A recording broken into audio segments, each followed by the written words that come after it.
വിളിക്കുന്ന പെണ്ണ്, നിനക്കതിന് കഴിയില്ല ഉമ്മ.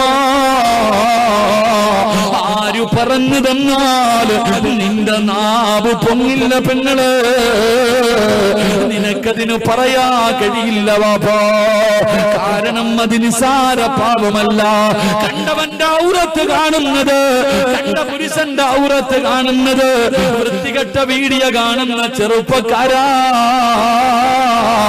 ആരും കാണാതെ ബെഡ്റൂമിന്റെ അകത്ത് കയറി പരസ്പരം നഗ്നചിത്രം അയക്കുന്നവര്, വീഡിയോ കോൾ ചെയ്ത് കാണുന്നവര്, പച്ച സെക്സ് കാണുന്ന ചെറുപ്പക്കാരാ, കണ്ടാസ്വദിച്ചോടാ, കണ്ടാസ്വദിച്ചോടാ. നാളെ അല്ലാഹുവിന്റെ മലക്കുകള് നിന്റെ കയ്യും കാലും പിടിച്ചു കെട്ടിയിട്ട് നിന്റെ കണ്ണിന്റെ അകത്തേക്ക് ഈയ മുരുക്കി ഒഴിക്കുമെന്ന് നബി മുഹമ്മദ് മുസ്തഫ.